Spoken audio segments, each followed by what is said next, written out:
रक्षा मंत्री राजनाथ सिंह यहां पर गृह राज्य मंत्री अजय मिश्रा टेनी के लिए प्रचार कर रहे हैं। अंदर भ्रम पैदा किया जाता था, अब नागरिकता कानून है। बहनों भाइयों, मैंने जाकर देखा था जब मैं भारत का गृह मंत्री था, दिल्ली में पाकिस्तान से बहुत सारे हिंदू और सिख, उनके परिवार आए हुए थे, शरण लिए हुए थे। जिस प्रकार की स्थिति में वो वहां रह रहे थे, ठीक तरीके से शौचालय नहीं था, स्थान वापस स्नान करने की व्यवस्था नहीं थी।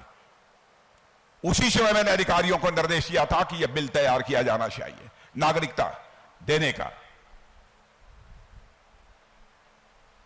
और बिल तैयार हुआ था, लोकसभा में पारित हुआ था। उस समय राज्यसभा में बहुमत नहीं था, इसलिए पारित नहीं हो पाया था। लेकिन हमारे अनुज, आज के गृह मंत्री अमित भाई जब गृह मंत्री बने तो उन्होंने भारत की संसद में डंके की चोट पर इसे पास कराने में महत्वपूर्ण भूमिका का निभाई।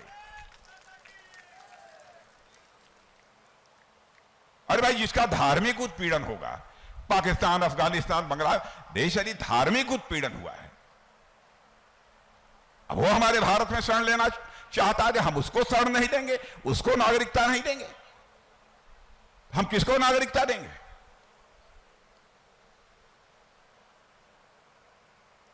बहनों भाइयों, इसीलिए मैंने कहा कि जो हम लोगों ने कहा सब कुछ हमने किया है।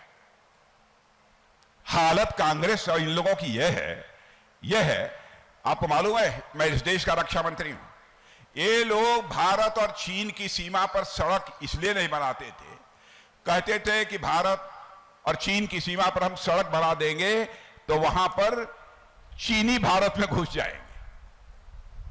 क्या बहनों भाइयों, ऐसे ही कमजोर कलेजे के लोगों के द्वारा भारत की सुरक्षा की जा सकती है? आज कोई जाकर देखे बहनों भाइयों, भारत की सीमा पर बुनियादी ढांचों का हम तेजी के साथ विकास कर रहे हैं, किसी की आने की चिंता नहीं है। कोई आएगा तो जो माकूल जवाब देना होगा उसका माकूल जवाब दिया जाएगा। भारत के अंदर वह ताकत,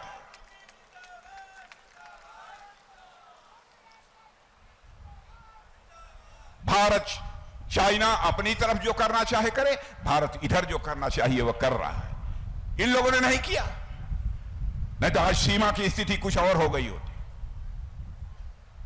हालत यह थी 2014 तक जब हम लोगों की सरकार बनी थी, तो मेरे बहनों भाइयों, तो बम, गोले, मिसाइल, टैंक, सब कुछ दुनिया के दूसरे देशों से आते थे।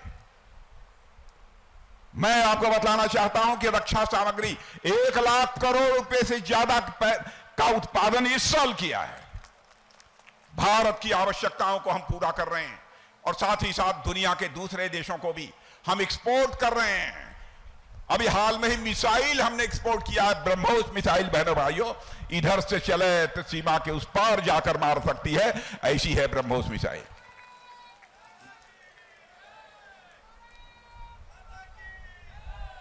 धर्म के आधार पर विभाजन, बांटना, क्या कहने आरोप लगाते।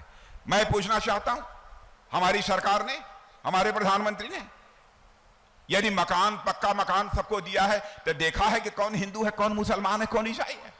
सबको दिया है जिनको जरूरत थी। घर में नल के माध्यम से जल पहुंचना चाहिए, कोई भेदभाव धर्म के आधार पर नहीं किया। बिजली, कोई भेदभाव नहीं किया। किसान, चाहे कोई किसान हो, किसी जाति, पंथ, मजहब का क्यों ना हो, 6,000 रुपया उसके खाते में पहुंचना चाहिए, वह भी हमारी सरकार दे रही है। गर्भवती महिलाएं, चाहे किसी कौम की हो, किसी जात की हो, सेवा कर रही हैं, 6 महीने तक लगातार वो छुट्टी पर रह सकती हैं, उनको लगातार वेतन मिलेगा। अन्य भी बहुत सारी गरीब महिलाओं को सुविधाएं दी जा रही है। मुफ्त राशन।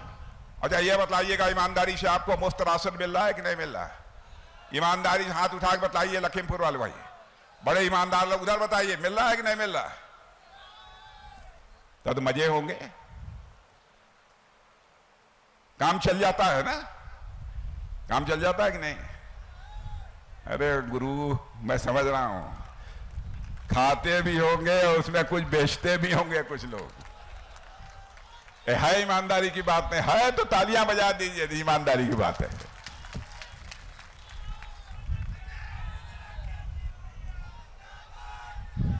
मेरे बहनों भाइयों, करिश्मा हो रहा है भारत में, करिश्मा हो रहा है भारत में।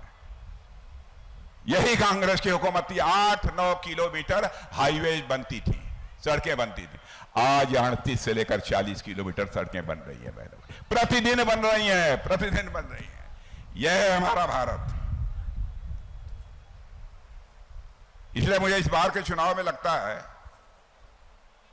कि सपा का नाम जब 5-10 साल के बाद बच्चों से पूछा जाएगा, बेटा सपा को जानते हो, क्या नाम है उसका, तो लोग समाजवादी पार्टी भूल जाएंगे, कहेंगे सपा का मतलब समाप्त पार्टी।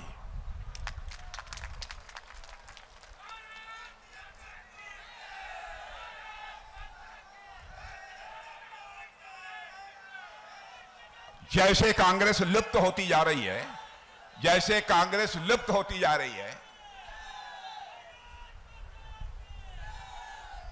मुझे लगता है इस बार के चुनाव के बाद कांग्रेस लुप्त हो जाएगी। 5-7-8 साल के बाद बच्चे भी भूल जाएंगे। जब छोटे बच्चों से पूछा जाएगा कांग्रेस जानते हो, तो पूछेंगे कौन कांग्रेस।